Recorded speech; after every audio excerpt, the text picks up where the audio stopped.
ராசி பலன்களை பற்றிய தெளிவுரையை இப்போது நான் கூற விரும்புகின்றேன். ராசி பலன் என்பது அந்த மாதம் குறிப்பிட்ட மாதத்திலே நடக்கக்கூடிய தீமைகளை முன்பே தெரிந்து கொண்டு எப்படி தலைக்கு வந்ததை தலப்பாகையோடு தப்பிக்கலாம் என்பதற்கு தான் ராசி பலன்கள் சொல்லப்படுகிறது.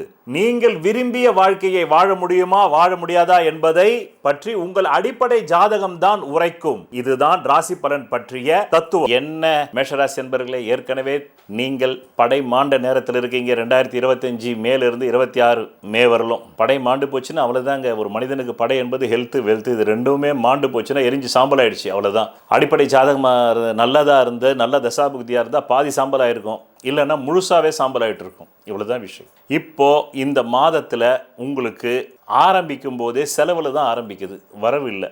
அடுத்தபடியாக இந்த மாதம் உங்களுக்கு வீட்டையும் பிறகு நிலத்தையும் மீட்டு விட வேண்டும். வீட்டையும் நல்லா கவனிக்கணும், நிலத்தையும் மீட்டு விட வேண்டும் அப்படின்ற ஒரு உந்துதல் இருக்கு, நல்ல தைரியம் இருக்கு. எது வந்தாலும் ஃபேஸ் பண்ணிடலாம், ஒரு கை பார்த்துடலான்ற அளவுக்கு ஒரு மனோ திடம் இருக்கு. என்ன இருக்கு? மனோ திடம் இருக்கு. கல்வியில் நீங்கள் ஏதோ ஒரு எக்ஸாம் எழுதிட்டு அந்த எக்ஸாமில் ஒரு நல்ல செய்தி வரும், அரசாங்க பணிக்காக டிஎன்பிசி அந்த மாதிரி விஷயங்களில் உங்களுக்கு ஒரு நல்ல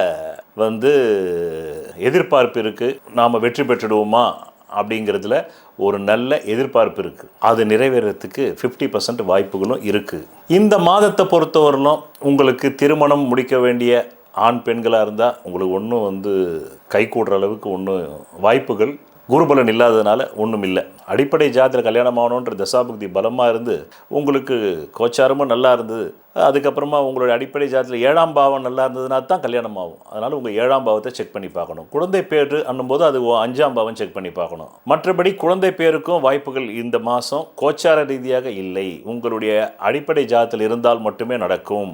அடுத்தபடியாக மனசில் இனம் புரியாத பயம் இருக்குது. அந்த பயம் எது சம்பந்தப்பட்டது? காமம் சம்பந்தப்பட்டது, காதல் சம்பந்தப்பட்டது. இந்த இரண்டையும் காப்பாற்றுவதற்கு பொருளாதாரம் இருக்கணும்ல, அது சம்பந்தப்பட்டது. ஐயோ நமக்கு நல்ல வருமானம் இல்லைன்னா காதலி விட்டு போயிடுவாலோ, நல்ல காசு பணம் சம்பாதிக்கலாம் பொண்டாட்டி விட்டு போயிடுவாலோ, அம்மா வீட்டுக்கு டைவர்ஸ் பண்ணிடுவாலோன்ற அந்த பயம். இப்படி சொல்லணும் ஜோசின்னு சொன்னால், காதல் ஏதோ ஒரு ஆவி பேசுது ஆவி, ஒரு ஆவியுடைய பேச்சு காதில் ஒலிச்சிக்கிட்டே இருக்கு. வியாபாரம் பண்ணுன்னு சொல்லுது, முயற்சி பண்ணுன்னு சொல்லுது. பிறகு குழந்தை பெற்றுக்கிட்டவங்களுக்கு அதை காப்பாற்றணுமே என்ற சஞ்சலம், குழந்தையே பிறக்காதவங்களுக்கு இனிமேல் நமக்கெல்லாம் கல்யாணம் ஆகி குழந்தை பிறக்குமா அப்படின்ற அந்த சந்தேகம். பலவித தொழிலும் பண்ணி பார்க்குறீங்க, எதுவும் செட் ஆகலை. உழைப்புக்கேற்ற பணமே வரலைங்க, உழைப்புக்கேற்ற பணமே சுத்தமாக வரல. எவ்வளோ உழைச்சாலும் அந்த உழைப்புக்கேற்ற பணம் வரணும்ல, அது வரலை.